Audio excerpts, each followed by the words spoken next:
3 minutes. Jamal twisted around to face Malik. That's all?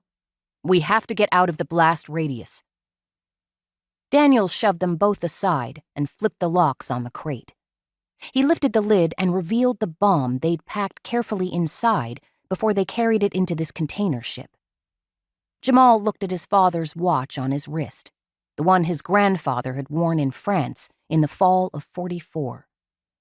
The one Jamal's father wore in Korea when he was barely out of high school. Jamal had both lost and found it during Desert Storm. He'd had it repaired, and the thing kept ticking, like the beat of his heart, a relentless thump that reminded him with each marked moment to leave a legacy in this world. Daniel flicked the switch on the bomb. The timer began its countdown, its legacy in the world. Jamal said, "For our children and the world they will live in." Daniel stood.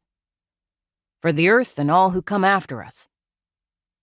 Malik held the flip phone in his hand, tapping it against his other palm as though nervous for this device he had assembled. Trained by the army to disarm bombs.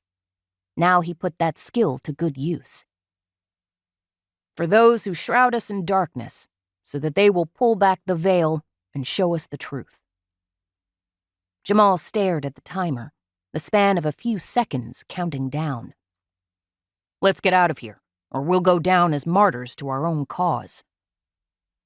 He headed for the door of this lower-deck storage room and drew his pistol. A thud behind him caught his attention. He turned in time to see Daniel standing over Malik, who had collapsed to his knees and was grasping his head. Jamal gasped. They needed to get out of here, and they were fighting? "What are you—" Daniel fired his gun. Malik dove to the side but caught the bullet anyway and hit the floor beside the bomb crate. Then Daniel turned to Jamal. He fled through the door to the hall. The narrow hall with metal walls on either side. It smelled like rust and decades of ocean spray that had come running down the stairs from the decks above. A kill box. Daniel had funneled them into a spot where they had little chance to get away.